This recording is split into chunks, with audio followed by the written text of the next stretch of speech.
Bonjour, je vais vous raconter une des plus terribles surprises dues à la foudre. C'est une sorte de fait divers absolument incroyable qui va me permettre au passage de vous rappeler ce qu'il faut faire en cas de foudre. Donc l'histoire elle a lieu le 26 août 2016 en Norvège. Il y a un garde forestier qui arrive le matin et qui découvre ça. 323 rennes sauvages morts allongés par terre.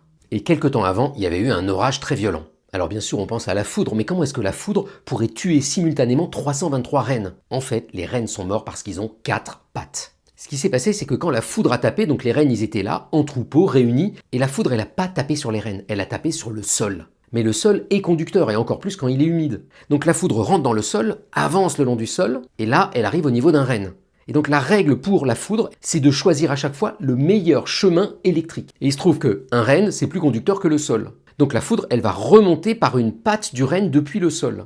Et là, manque de chance pour le renne, il a 4 pattes. Donc la foudre, au lieu de ressortir par la deuxième patte, elle va préférer longer le corps du renne pour ressortir par les pattes de devant. Parce que le renne est plus conducteur, donc le chemin est plus intéressant pour la foudre.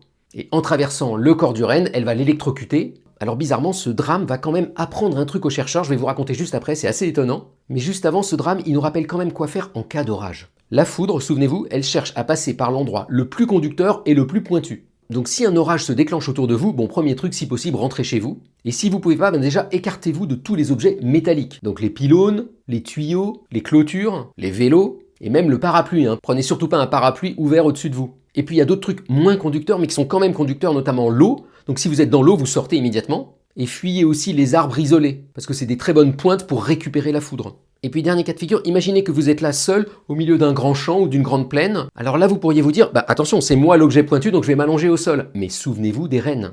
La foudre elle peut aussi passer par le sol. Donc il ne faut pas vous mettre comme ça, mais il ne faut pas non plus vous allonger sur le sol. En fait il faut faire un truc intermédiaire, vous allez vous mettre accroupi. Et l'idéal, c'est si vous pouvez vous mettre au-dessus de quelque chose d'isolant, qui vous isole du sol. Donc par exemple si vous avez, je sais pas, un imperméable un peu épais, ou un sac à dos, vous le posez sur le sol et vous vous mettez au-dessus. Mais bon, ça reste quand même très rare d'être foudroyé, et 90% des personnes qui sont foudroyées survivent. C'est déjà ça. Et pour finir quand même sur une note positive, le fameux fun fact dont je vous parlais juste avant. Au moment où il y a eu ce drame en Norvège, là, avec les rennes décimées, il y a un chercheur qui s'est dit « c'est l'occasion de tester une hypothèse. Si ça se trouve, les charognards pourraient aider à disséminer la faune. » Donc dès que le chercheur a appris qu'il y avait eu ce drame dans le parc naturel, il a foncé sur le terrain, et il a cherché partout autour des cadavres des rennes, et il a retrouvé justement des excréments de charognards. Des corbeaux, des renards, des corneilles.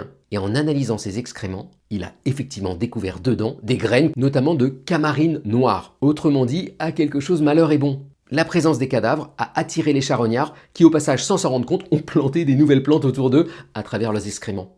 Bonne journée!